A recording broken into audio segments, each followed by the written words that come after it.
Vamos falar agora da série Um Grito de Liberdade, que está sendo o maior sucesso, celebrando aí os 40 anos do título paulista do Corinthians de 77. No episódio de hoje, os assuntos são as polêmicas daquela decisão. Vamos recordar a expulsão do atacante pontepretano Rui Rei e todo o clima político vivido pelo país há 40 anos.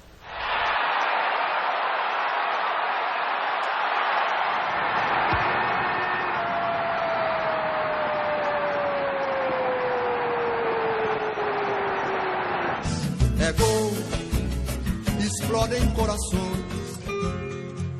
Caminhando e cantando e seguindo a canção, somos todos iguais, braços dados ou não. Uma final cercada de polêmicas, a começar pelo contexto político da época. Politicamente, todos tinham interesse, até governo, né? Que na época era um governo militar, de que o Corinthians ficasse campeão, porque dava uma sossegada no povo. Alguns diziam que interessava a ditadura o Corinthians ser campeão, né? Outros dizem justamente o contrário, que talvez fosse melhor o Corinthians não ser campeão para não ter a mobilização popular que teve. Houve uma história de que o comandante da Polícia Militar naquele ano foi no vestiário da Ponte Preta falar que ele não poderia garantir a segurança dos jogadores porque o estádio estava lotado. Essa discussão é tão ridícula porque o Corinthians ficou na fila de 54 a 77. O golpe, o AI-5, o golpe foi em 64, teve AI-5 depois disso mais forte. Teve 200 anos para dar um título para o Corinthians, esperar 77 por quê? Aquele ano, nem que a Ponte Preta jogasse 500 vezes com o Corinthians a final, eu acho que ela não ganhava aquele título. Dentro de campo, a turbulência ficou por conta da expulsão polêmica do atacante Rui Rei, jogador da Ponte Preta que posteriormente vestiria a camisa do Corinthians. A marca que ficou na história de que ele traiu, que ele se vendeu, que ele provocou a expulsão, tudo isso ficou marcado na vida dele e até hoje ele evita falar porque a gente não sabe o que ele passou, né? Ele, na verdade, força a expulsão. Por que ele forçou é um grande mistério até hoje. O árbitro Lucídio Vanderlei Bosquilha já faleceu, não pode falar sobre isso. O próprio Rui Rei poderia falar, mas até hoje, pelo que eu acompanhei, ele escreveu até livros sobre isso, eu não vi nenhuma resposta convincente. Ele virou para mim e começou, você vai roubar, nosso time não ganha aqui, porque desde os 5 minutos ele já começou assim. Eu cheguei pro Vanderlei e falei, Xará, Xará, avisa esse cara. A arma do Grêmio. Avisa esse cara que eu vou botar esse cara pra fora. Ele tá me enchendo o saco. 5 minutos, viu? Ele vira, aí ele começa. Olha lá, ele começa, olha. Aí ele começa. Já foi o toque, olha, ele começa, olha. Olha, ele vem, estava drogado? E vem, não sei, ele vem. Deu amarelo. Aí, olha, caiu. Essa hora aí, a minha vontade era outra. A minha vontade, aí começa de novo. Ele vem pra cima, eu viro as costas e ele vem pra cima. O Cídio também meio nervoso na hora que dá o vermelho, deixa cair o amarelo, que já tinha dado pra ele. É uma cena meio até teatral. Quando eu levanto o cartão, ele diz assim, não posso falar. Ele fala uma besteira muito grande. Você fazer com o cartão. O cartão cai porque eu tiro o outro e digo, vá você. Porque ali tem o seguinte, ou eu apito o futebol, ele comandando, ou eu comando o jogo. Eu, Rui Rei, fui também um pouco irreverente no momento. Ele podia ter me dado um amarelo. Mas ele já deu amarelo e vermelho, sei o que aconteceu. E eu acabei também sendo expulso, sabe? Porque eu cheguei pro Dulcídio e perguntei, o porquê que você expulsou o Rui? Porque ele me xingou. Falei, você é o árbitro que mais xinga jogador dentro do futebol brasileiro e você não quer ser xingado, então? Vai embora, você também, tudo isso, papá. O Esquila, às vezes, ele falava palavrões pra gente, a gente falava pra ele, mas no momento certo.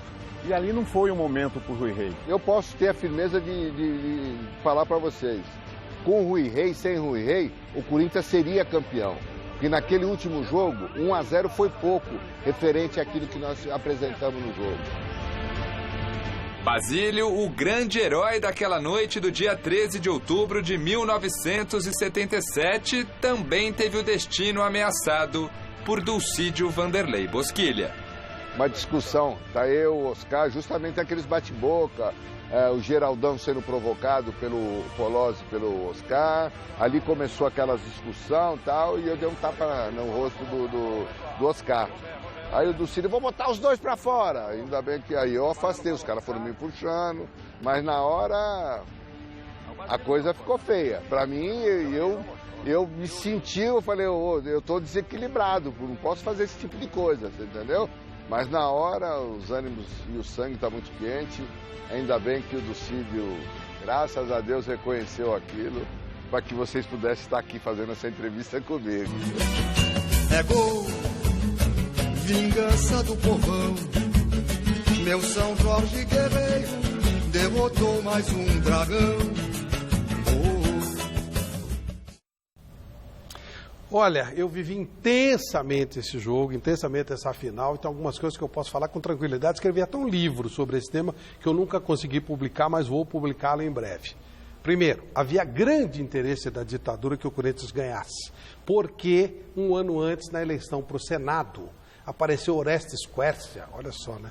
Como aquele cara do outro lado, contra os militares, e competiu com Carvalho Pinto e ganhou a eleição. Foi a primeira vez que o MDB ganhou da Arena. Isso incomodou a ditadura. E sim, aquela história que foi contada de que os jogadores da Ponte foram pressionados, apresentaram um mapa de fuga para o caso do time da Ponte Preta ganhar o jogo, também é real. É só perguntar para os jogadores da Ponte, a maioria está aí viva. E o Rui Rei, sim, ele era ranheta e ele xingou o Ducídio. E o Ducídio já tinha expulsado em Curitiba, na final, um jogador Curitiba, o Muricy Ramalho, um ano antes no Campeonato Paulista, ele também expulsou com pouco tempo de jogo. Ele xingava os jogadores, mas era aquelas brincadeiras fora. Dentro do campo ele não admitia. Quando ele puxa o cartão para o Rui Rei estava completamente desnorteado no jogo. Eu sei porquê, mas deixa para lá. E aí não tem nada a ver com venda, ninguém se vendeu, não. Ele pega o Ducídio, ele mete a mão na bola, o Ducídio dá cartão amarelo, ele fala aquilo que o Ducídio falou. Aí ele fala assim, então vai sendo da sua mãe, e mete o vermelho. Foi essa toda a história. O Corinthians, sim, o Vicente Matheus comprou, sim, a final. Mas naquela época eles vendiam o juiz sem que ele soubesse. O dinheiro foi distribuído entre os caras da federação e um empresário. E quando o Ducídio soube disso, na minha frente, ele deu um tapa no peito do Vicente Matheus dentro do elevador da Federação Paulista de Futebol. Falou, seu velho idiota, você me comprou, só que o teu dinheiro ficou com os caras por aí. Então, essa é a verdadeira história. O Corinthians comprou o cara errado. Foi dado o dinheiro para caras da federação e nunca chegou no Ducídio que não estava vendido. Esse era o padrão de atuação do Ducídio. E esse era o padrão de pressão do Rui Rei. Só, mais nada. E a ditadura tinha grande interesse e ajudou muito o Corinthians a ganhar aquele título.